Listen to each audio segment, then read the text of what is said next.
Some years ago when my daughters rode horses, we were regulars at showgrounds, country fairs and cattle shows across Scotland. Come rain or shine, and if I recall rightly it was mainly rain, we would be there at the side of a ring watching them. Then, the Mitsubishi Shogun was the vehicle of choice for anyone trailing horses into muddy fields and, more importantly, getting them out again. It was a big bruiser, an industrial beast, that would ensure you always got home for your tea. So, I was very interested to see what the new Shogun would be like and just how it would perform. It certainly still looks the part, bold, rugged, a gargantuan beside some of the 4x4s you get today. It is very square but dependable looking, with a spoiler integrated into the rear door and running boards making a nice touch. It sits on 20 inches alloy wheels, and this one, the SG5, also had an electric sunroof. I opened the door to check out the legroom in the rear seats, which are heated like the front seats. The Mitsubishi Shogun image Mitsubishi, there was loads of legroom. This model was the long wheelbase, and, of course, there are 2 extra seats in the rear if you want to make it into a 7-seater.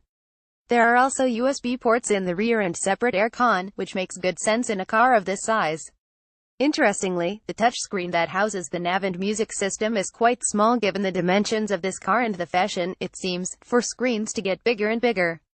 Land Rover Discovery Review, it's built for adventure. Volvo XC90 T8 Review, the hot hybrid SUV. Below it is the automatic gear shift, which can be used in manual if you prefer, and next to it the Super Select 4WD system on a small separate shift.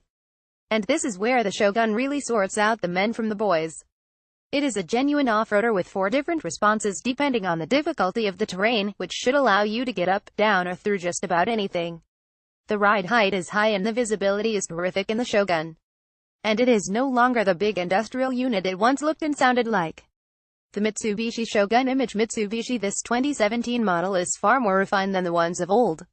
It is much quieter and smoother, and the automatic drive is reasonably slick.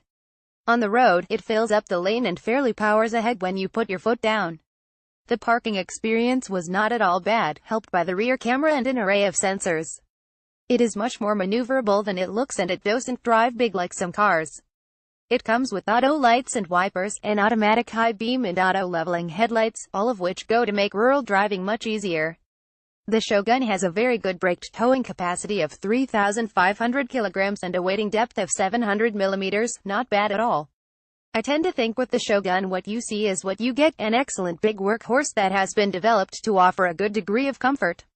For me, it is a real alternative to some of the better-known, and pricier, brands on the market. Fact file: model Mitsubishi Shogun SG5 auto engine, 3.2-liter diesel, power 190 PS, top speed 112 miles per hour, 062 mph, 11.1 seconds, average mpg 30.4, CO2 emissions 245 gkm, warranty 5 years, 62,500 miles, price £43,305.